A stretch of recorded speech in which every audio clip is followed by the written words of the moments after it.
Well, welcome back, folks.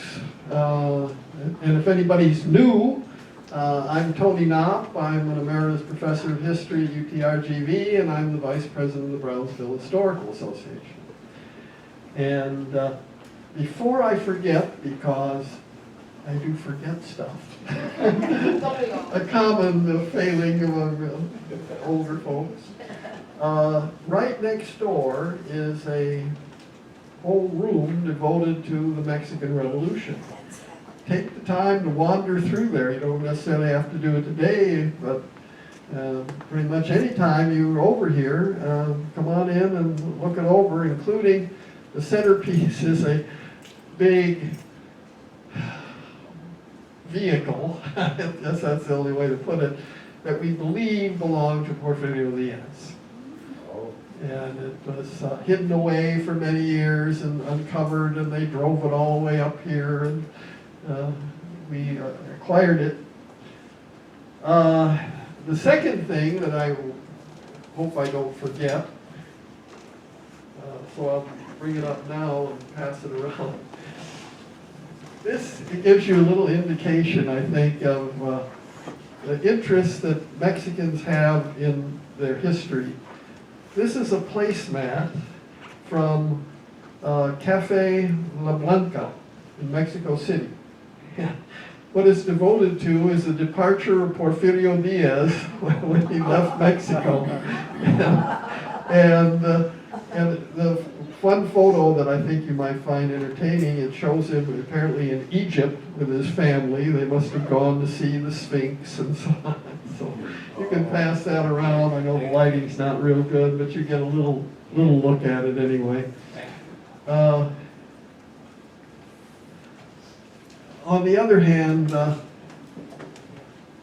I do have a sheet that I used to pass around in my Mexican history classes that somebody in one of the newspapers in Mexico published, supposedly demonstrating the ignorance of Mexican students about their own history. You know, just like if you did, we've done the same thing in the U.S., passed around and asked people, students, what they know, and it turns out they don't know much of anything. Well, Mexican students weren't any particularly better about it. But the adults, there does seem to be a pretty strong interest in history.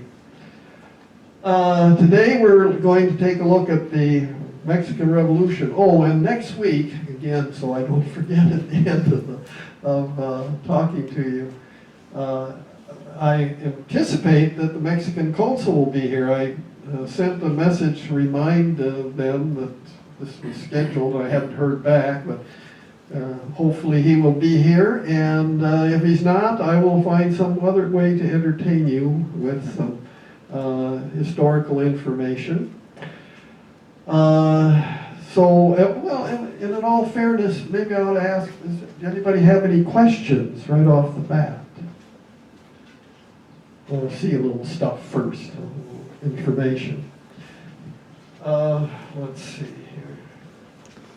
Oh, Revolución Mexicana, the Mexican Revolution, 1910 to 1940. Certainly that would be the farthest extent that it's recognized.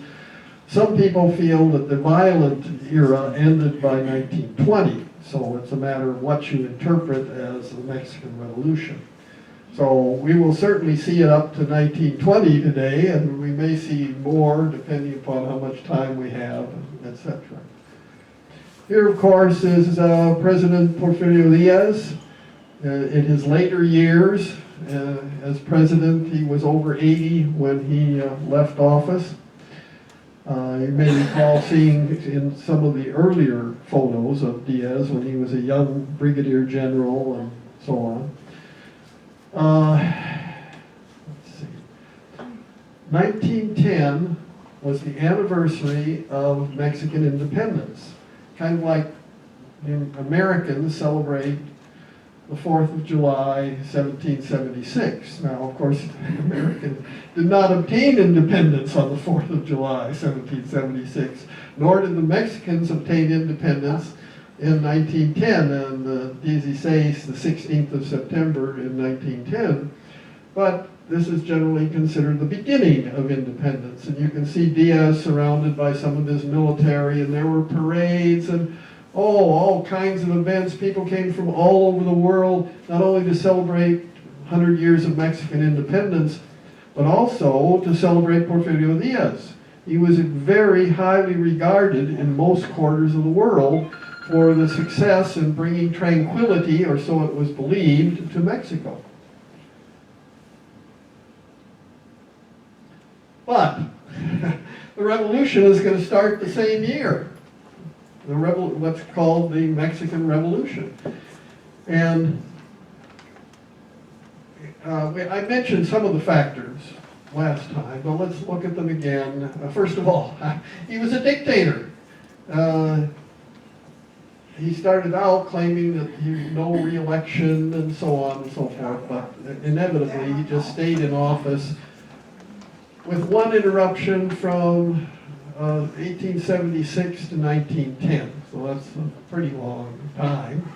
And he certainly was a dictator.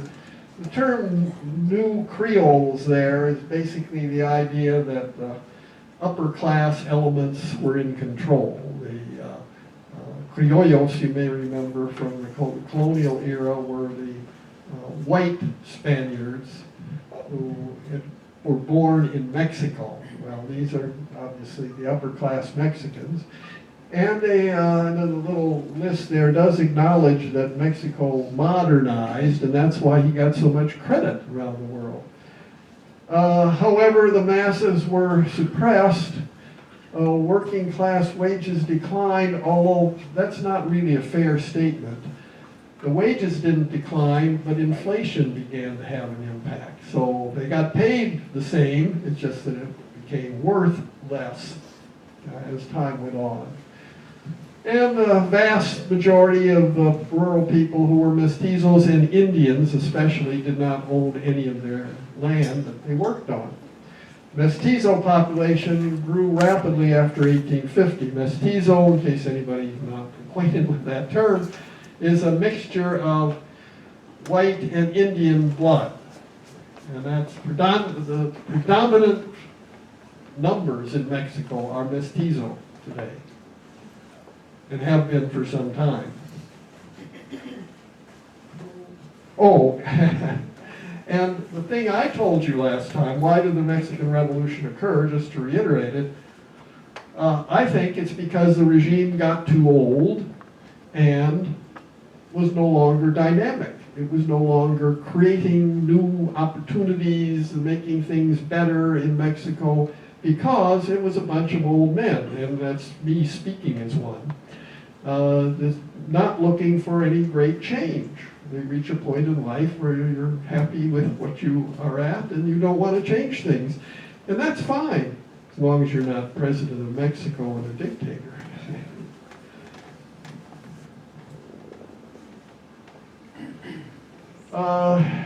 And we just kind of covered those. Here you see some of the figures who are involved in the Mexican Revolution. You may recognize the first three, I think, but we're going to see the others as we go along here. This is just kind of a quick look at them, the people who were prominent figures in the Mexican Revolution. A precursor, somebody who came before, somebody who wanted to try to bring about a revolution but failed because they started too early. And that's the Flores Magón brothers. Ricardo and Enrique Flores Magón were two of three brothers who were involved in running newspapers that were critical of Diaz. Well, finally they were told, you know, you get out or you'll get killed. And they left and came up to the United States and published their newspaper, Regeneración, which had some influence in stirring up what became the eventual revolution. And over in Matamoros today, the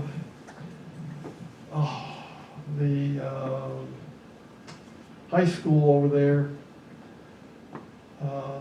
one closest, I think, to the bridge is Ricardo Flores Magón. high school. So this is a little poster representing Regeneración and the members of the Flores Magón family and their allies who were involved in that.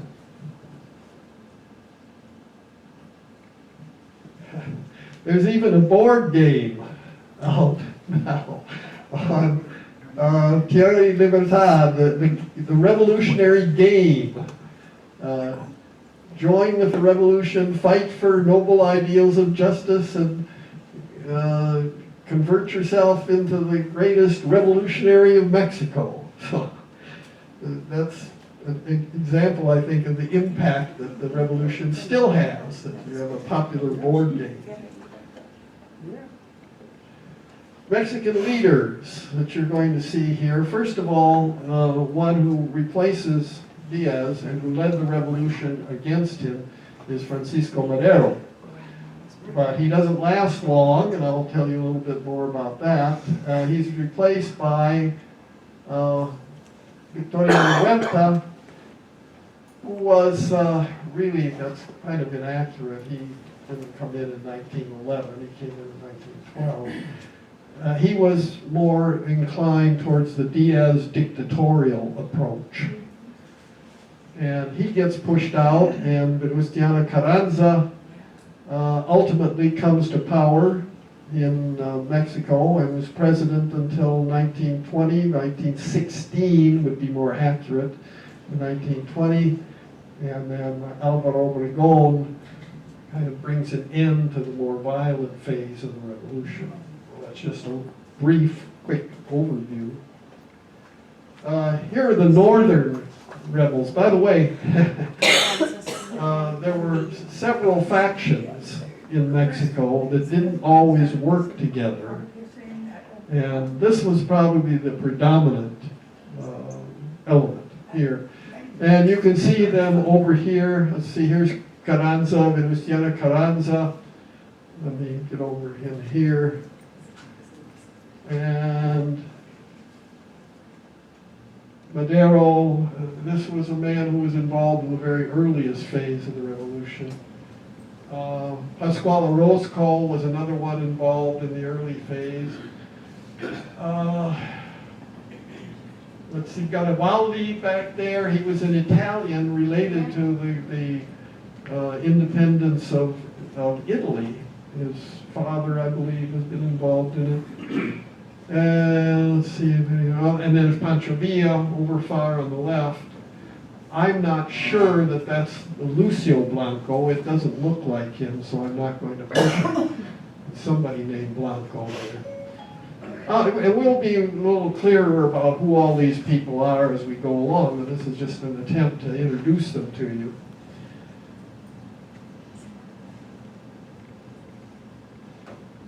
Emiliano Zapata is one of the most famous.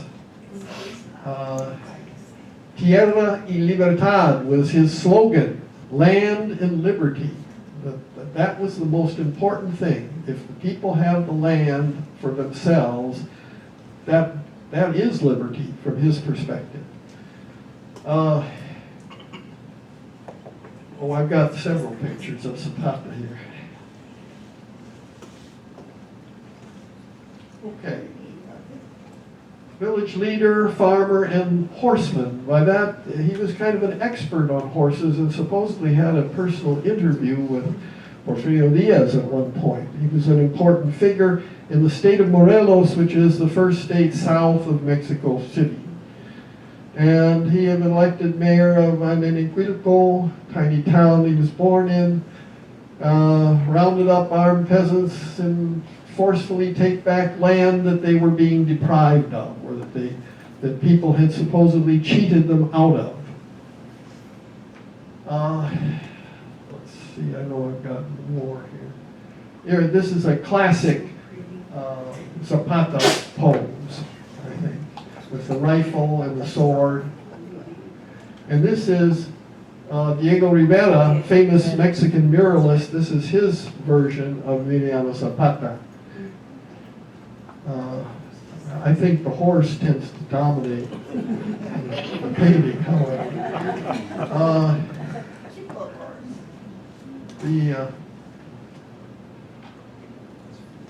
Zapata came the closest to being a pure revolutionary who really didn't seem to have any ulterior motives involved.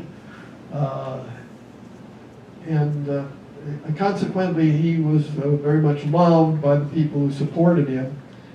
And when there was an uprising in the state of Chiapas about 20 years ago, they called themselves Zapatistas in recognition of the revolutionary efforts of Emiliano Zapata. Oh, but he's, as I said, from the south, below Mexico City. He doesn't have anything to do with those guys from the north. See, they're entirely separate operation, operating independently, no coordination really at all in the beginning. And here you see the leaders from at the early phase: Francisco Madero, Emiliano Zapata, and Pancho Villa. Villa is another one who was operating independently up in the northwest of Mexico, the states of Chihuahua and Sonora particularly. And he doesn't come out of the peasant class exactly, kind of a working middle class type of background. Very dynamic and charismatic, as most of these leaders were. Here, Pancho Villa on horseback, standard look, standard appearance. There's a bandera, like Villista flag, cuerpo, the body of the army of the north, Jefe Supremo, the chief, General Francisco Villa. But the man who led the opposition to Diaz and tried to run for president against him was Francisco Madero. Now, how do you run for president against a dictator? And the answer is, it doesn't work out very well. Needless to say, he lost and wound up in prison in San Luis Potosí. But, and historians differ on this, he either escaped or was allowed to escape, and came up to San Antonio, where he published the Plan de San Luis Potosí, as though he had written it while he was in San Luis. And in it he called for the ouster of Diaz. That was the whole point. And called for the revolution to begin November, I think it was, of 1910. And the revolution began on the day it was supposed to, October 23rd, I think that's the date. You had a revolution in Mexico. And Noviembre, sí, 23 de noviembre. 20 de noviembre. 20th of November. So this was the announcement, everybody's supposed to rise up. Well, practically nobody did, except the Aquiles Cerdan family in Puebla. They came for the revolution, and they got their rifles and stuck them out the windows of their house and started shooting. Well, that didn't last very long either, needless to say. The Aquiles Cerdan family was largely bumped off by the police and military. But what it did do was kind of start people beginning to make some efforts. Pancho Villa, for example, and Emiliano Zapata, these are people who recognized that call and began to organize in one little town, and then they get some rifles and they take control of another little town, more rifles, more men. Gradually the numbers expanded. Let's see. Ultimately, thanks to the efforts of Pancho Villa and Pascual Orozco and the capture of what today is known as Ciudad Juarez, which is right below El Paso, you know, the city, twin city to El Paso. When that city was captured, that's when Porfirio Diaz decided to leave. He felt that, well, we're not sure exactly what he felt. Whether he felt he was going to lose or whether he felt it would result in too much chaos, we don't know. But anyway, when that happened, the capture of Ciudad Juarez, then Diaz leaves and an election is held, and here's Madero in triumph. I think this is when he came into the city, into Mexico City, before he was elected president. But he was elected president. Let's see. But then he was executed? Well, murdered, I think, might be a more legitimate way of putting it. Madero was not a highly competent president. He was, we believe, an honest man and big, good principles, but he was not a very effective leader. And when things didn't change dramatically for, let's say, the people in Morelos state, where Zapata was from, all those guns and so on which had been put down were taken up again, and you had more trouble. Francisco Madero is not a military leader, really. He has to rely on the old Diaz army to put down the brush fire troubles that were occurring in several places in Mexico. And the leader of the army that he chose to do that was Victoriano Huerta, who was a pretty good military person, but not one having any great sense of loyalty to Madero. I hope this doesn't get too confusing. You know, I always told my students, well, you know, if it gets confusing and problem for you, just blame it on the Mexicans. They're the ones that did it. You know, this was their story, and I can't do anything other than tell you how it went. At any rate, ultimately, Huerta came back to Mexico City and got together with Diaz's nephew, and they got put in prison, as a matter of fact. They were considered potential troublemakers and disloyal and so on. But some members of the military broke them out of this prison known as the Ciudadela.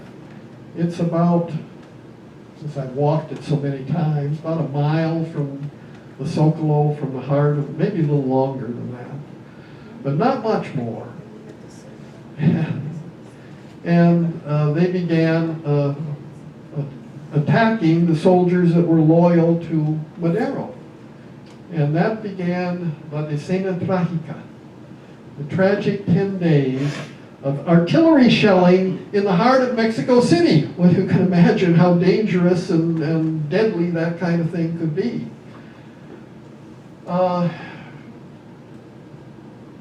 Finally,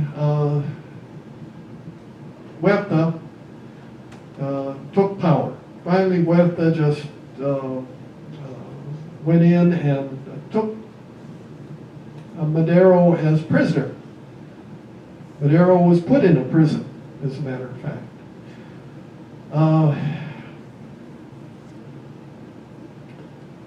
And was shot while attempting to escape.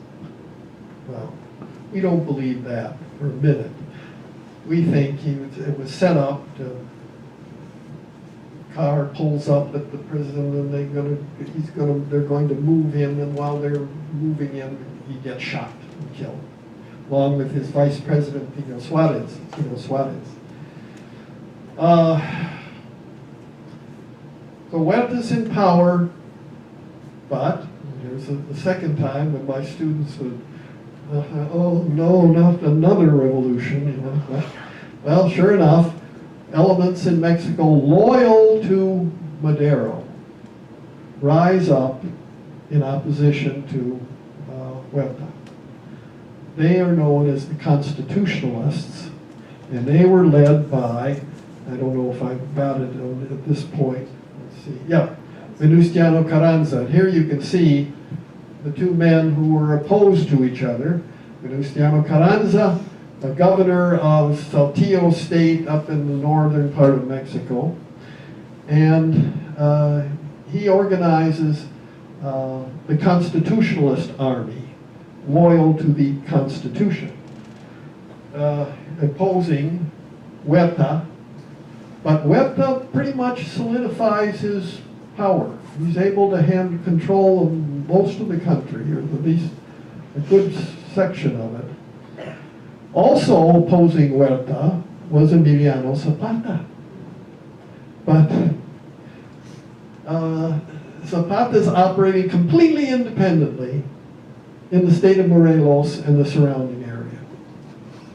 So there's intermittent fighting, including, I might mention, here in Matamoros, when a constitutionalist army moves along the border, led by General Lucio Blanco, and ultimately attacks Matamoros, which had the military commander there was a loyalist to Huerta.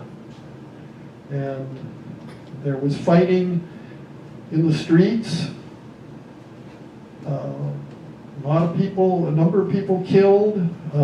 People in Brownsville went down by the, well, back then it was the only bridge, and to watch, and occasionally duck bullets. There were people in El Paso who got killed watching the fighting going on over in Ciudad Juarez. I didn't read of anybody being killed watching the fighting here. General Blanco's forces captured Matamoros, but the Federales, the federal forces, loyal to Huerta, managed to escape, most of them, by crossing the bridge. If this had happened a couple years earlier, they wouldn't have made it. There wouldn't have been any bridge. And they were interned here at Fort Brown because you couldn't allow competitive military forces to just operate back and forth across the border whenever they wanted to. So they were interned here temporarily at Fort Brown.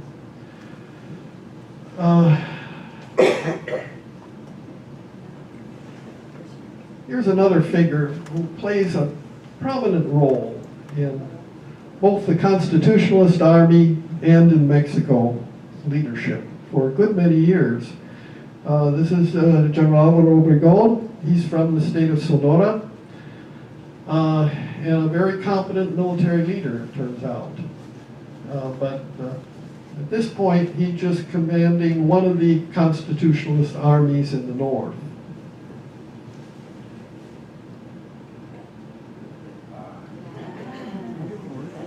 Famous Nayanita.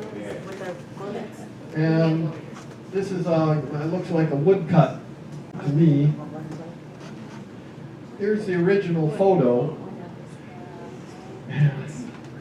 I'll be going down to Puerto Vallarta in a couple weeks, and there's a nightclub downtown with a giant Adelita there. I guess you call it a statue or something, utilized to enhance the nightclub scene. Interestingly enough. Pardon? Where is that? Puerto Vallarta.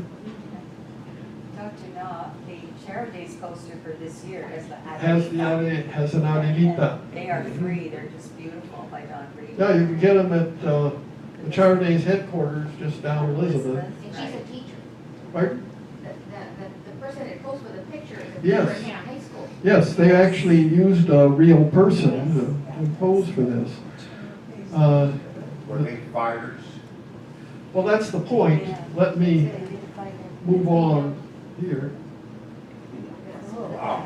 Soldaderas. They were known as soldaderas. I'll say. And although this is largely exaggerates the role of women fighters in the revolution, they were more, played a role of helping. There were no great supply trains coming along, you know, for the soldier. The women were the ones that provided all that, the support, the supplies, taking care of the men. They traveled with the men, and when needed to, they took up rifles and fired them. And so thus came the image of the soldaderas.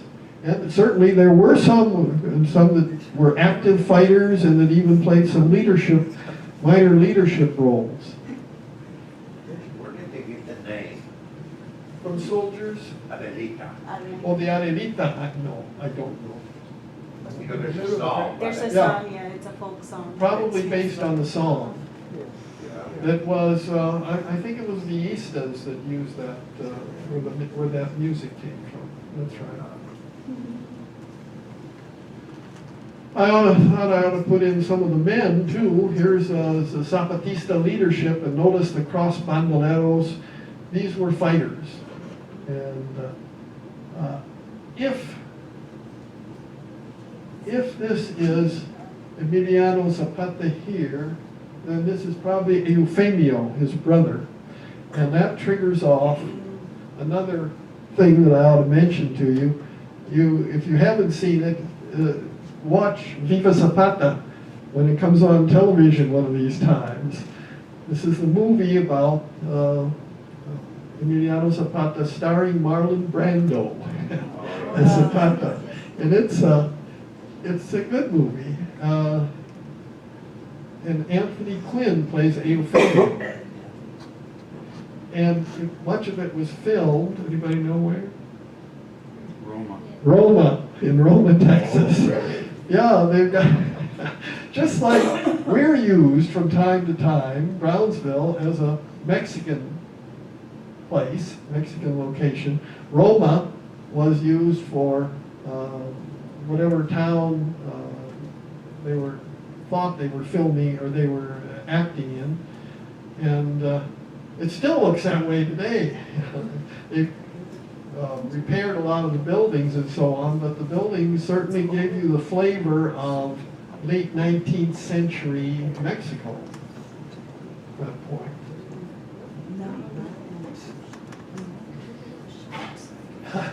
This is, I had to put another heading up there, temporary victory. Notice the revolution concludes. Well, it by no means concluded. Huerta finally found himself too much opposition, too many forces arrayed against him. Opposition from President Wilson in the United States, and finally the Huerta left.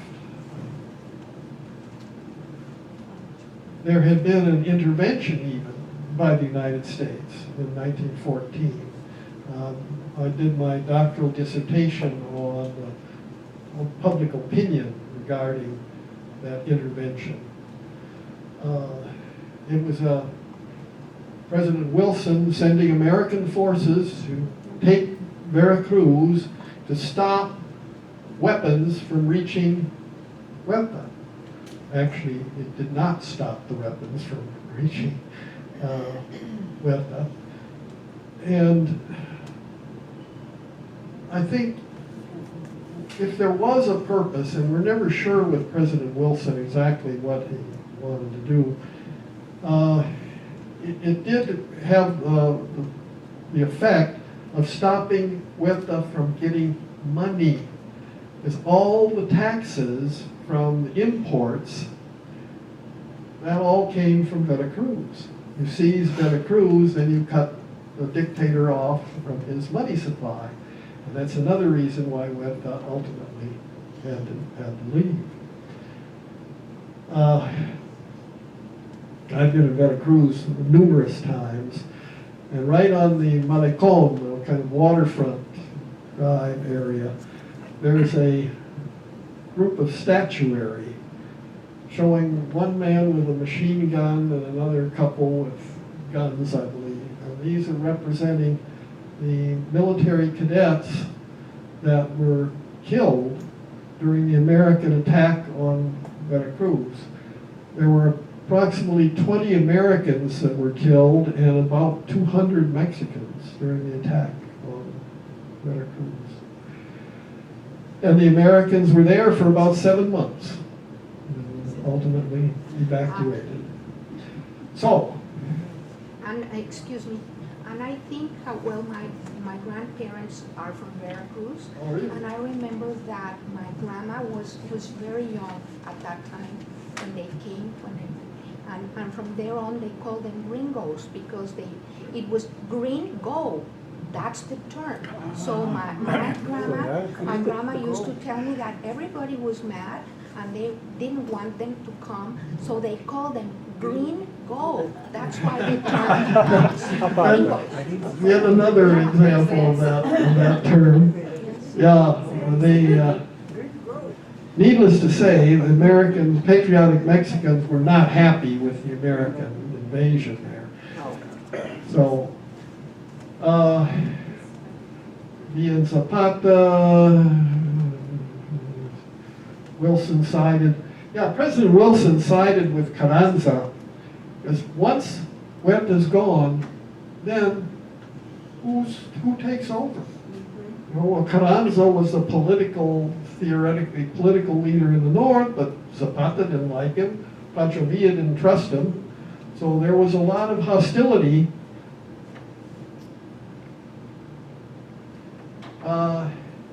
Villa, as a matter of fact, met with, you can see there, General Pershing at one point. This is before the First World War. And over here is Obregón, when he still had both arms, it appears. And let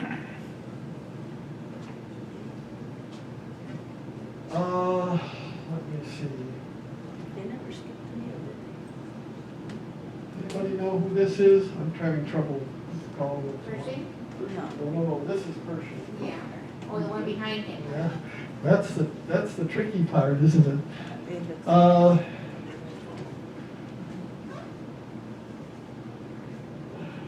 That's George S. Patton. That's General Patton. When he was still a staff member for Pershing's Army, way back in 1913, 1914, something like that. Yeah. He's a pattern from World War II. Yeah, that's George S. Patton.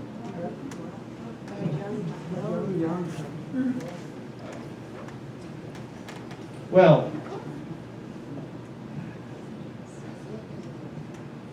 the revolutionaries split among themselves, and here's where I'd hear a sigh of, oh, how are we going to remember all this stuff from the test, from the students?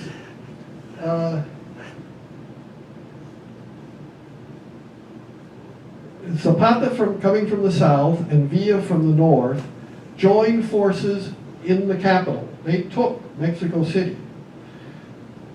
And here you see, this is a very famous photo. You see Villa sitting in the presidential chair. I sat in that chair for about 3 seconds before I was afraid somebody would catch me sitting in it in Chapultepec Castle, where at last I knew where it resided.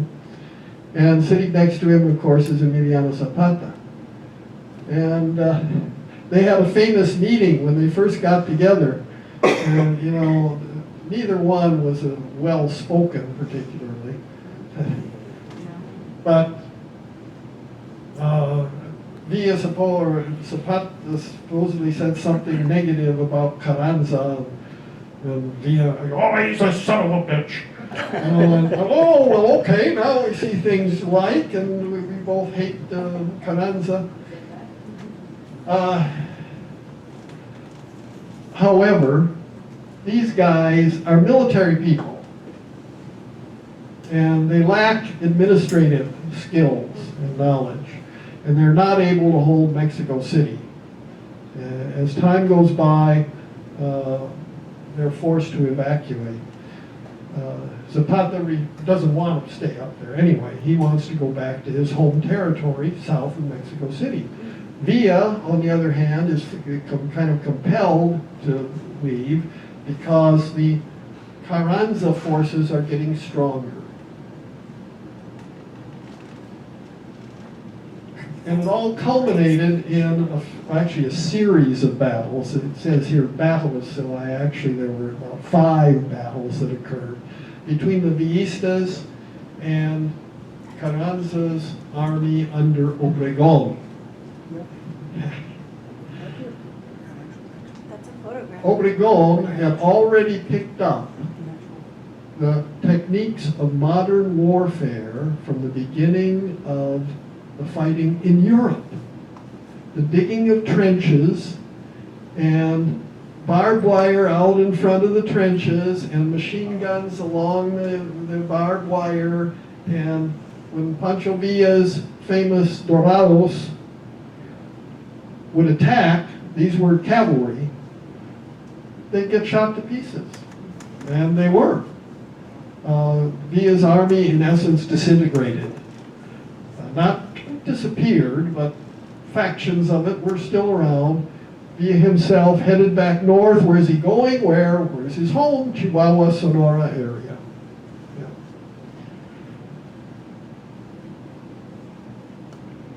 And Carranza then takes control and becomes president. He serves from 1916 up to 1920 as sort of as an interim president.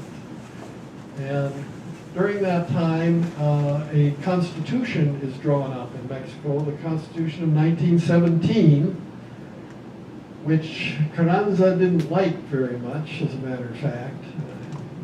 Thought it was too radical in some respects. But they did get a constitution. That's the constitution that's still in effect today. Much modified.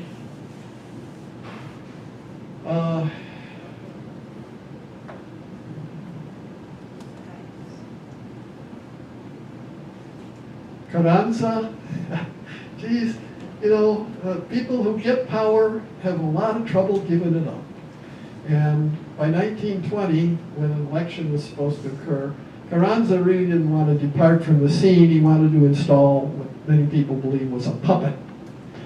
And when that happened, the men of Sonora, Álvaro Obregón, Plutarco Elias Calles, and Adolfo de la Huerta, 2 of whom you see here, and you already saw Obregón, these guys rose up in rebellion. And under the Plan de Agua Prieta, no point in getting into that. It's the justification for overthrowing Carranza. And these guys have the strength, the military strength, and Carranza flees on a train headed for Veracruz, but gets trapped along the way and killed. All the leaders of the revolution of 1910 die by violence. All the great leaders.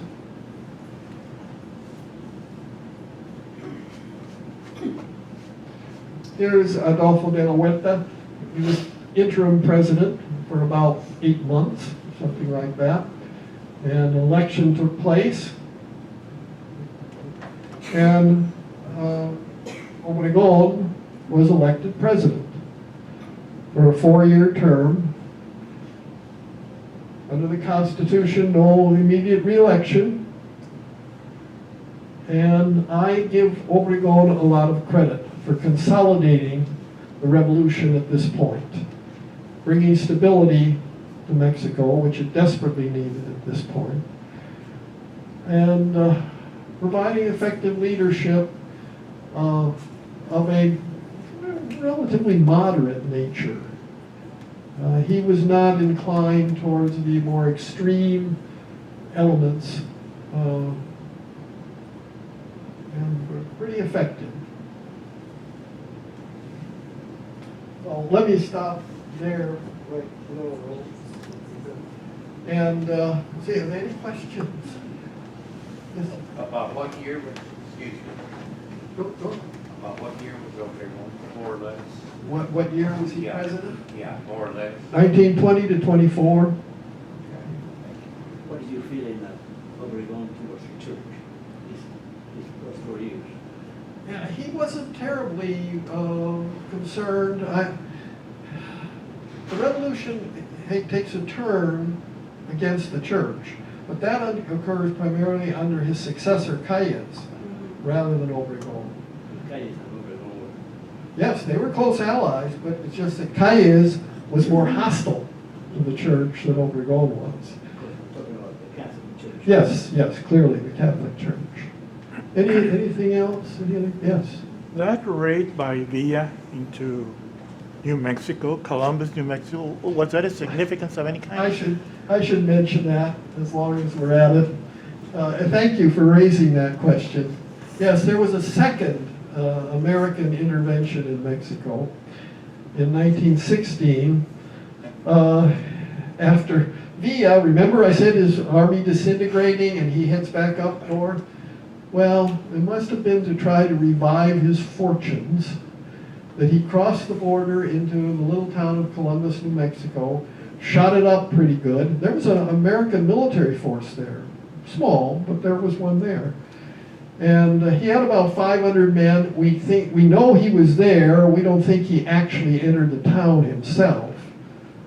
But a number of people were killed, and he retreated back into Mexico, and President Wilson ordered General Pershing to take an American force to capture Villa, and went into Chihuahua and chased Villa for quite some time. Villa was very elusive. They never caught him.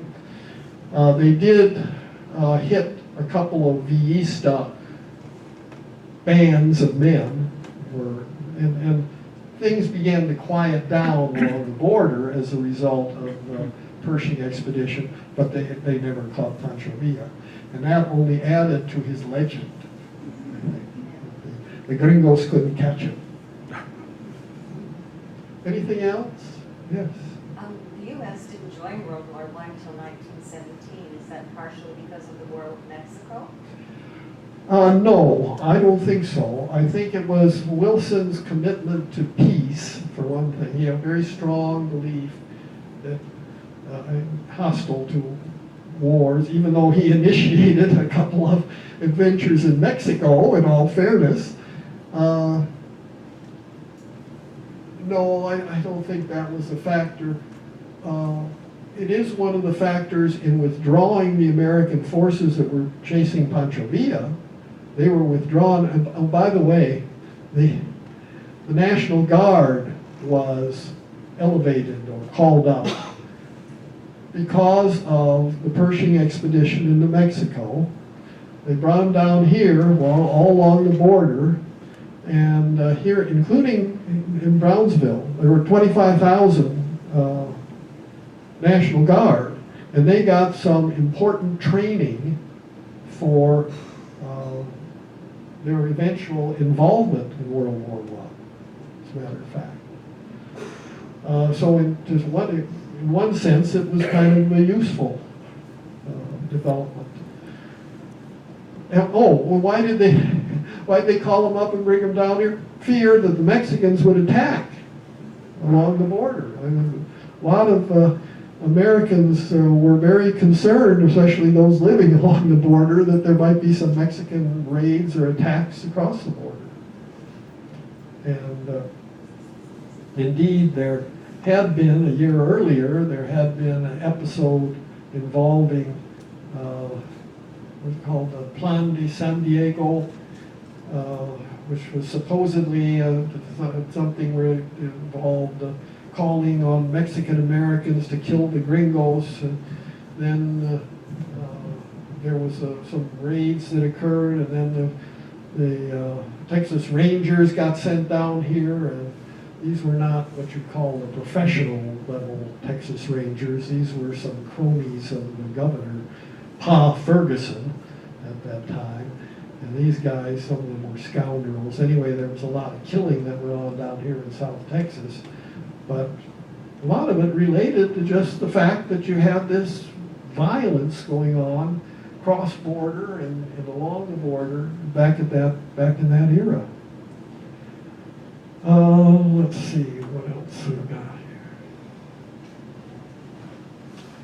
In 1924, President Obregón steps aside and Plutarco Elias Calles is elected president. He's another one of the men of Sonora, close ally of Obregón.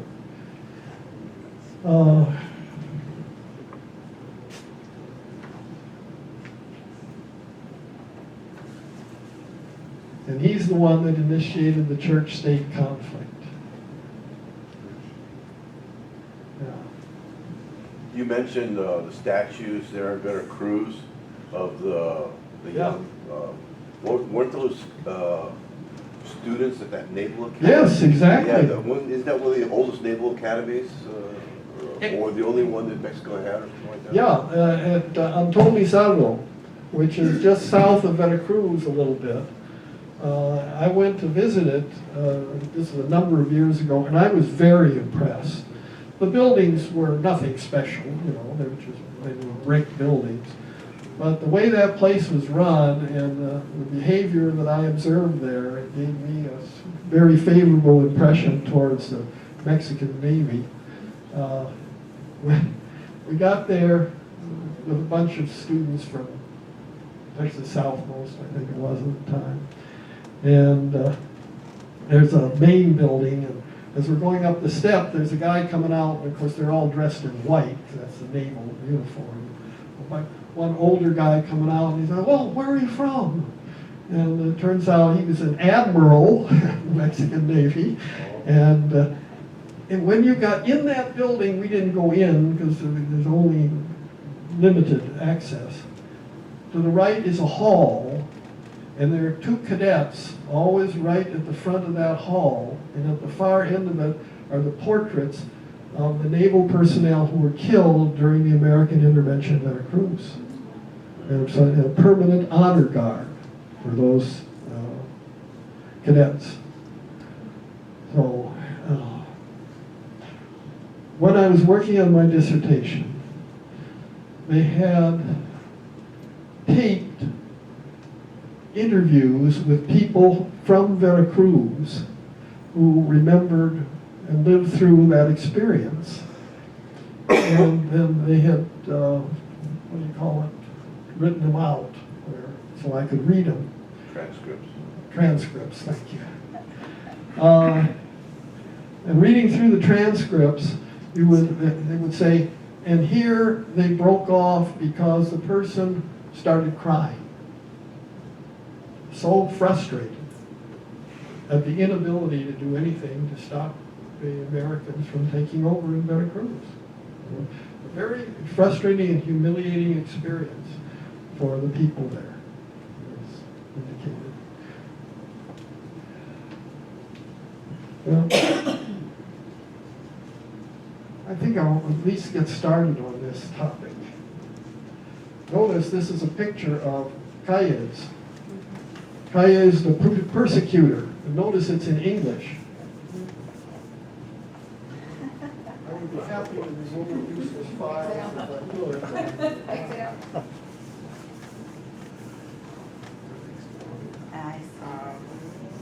Here's this whole story, the story of the Cristero Revolt. There's a movie was made a few years ago about it, called For Greater Glory, which I think gives certainly a very sympathetic portrayal of the Cristero movement. At any rate,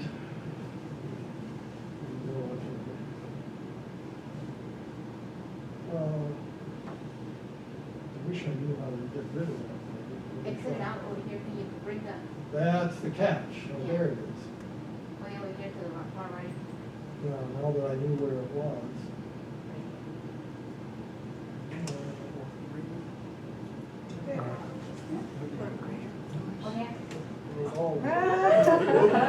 Whoa!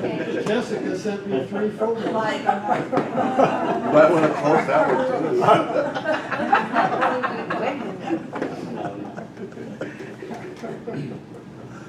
It's because sometimes you think you exit out, but it only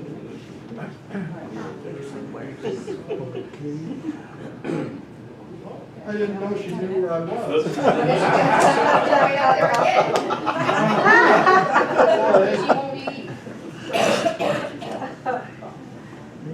No, don't hit Don't that. do that.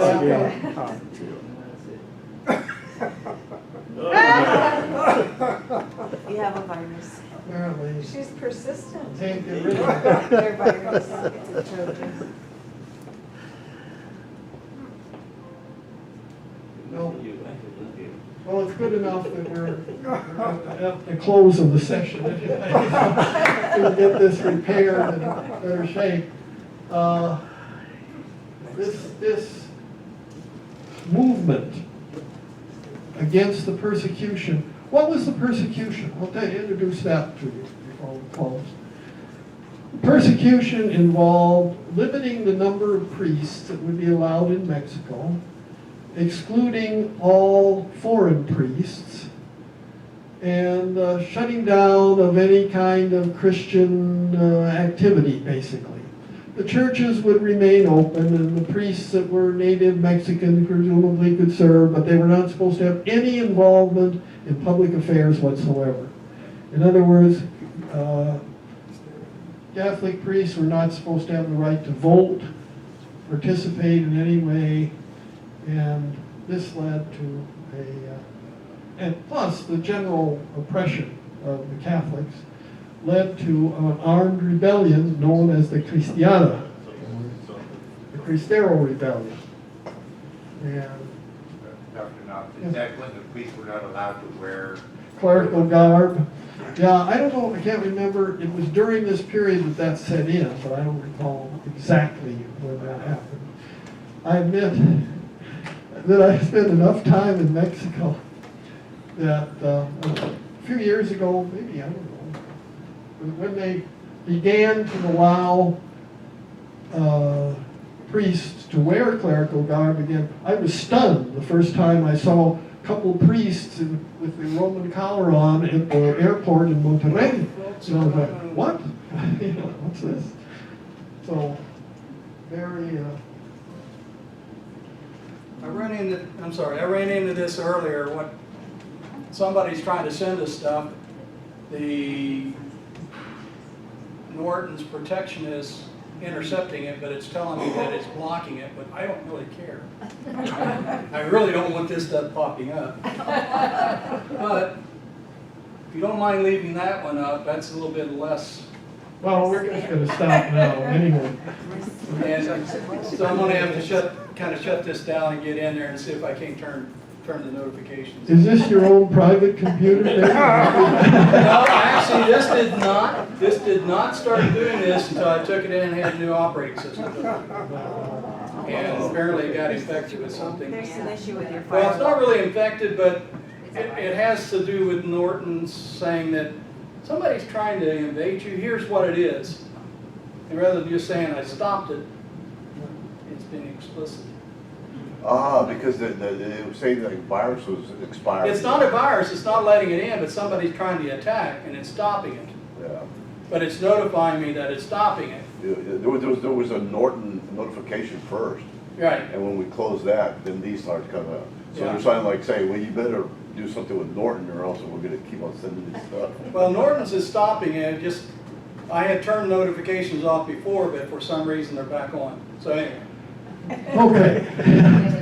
Hopefully that will all be solved We by can take care of next it. time. As I say,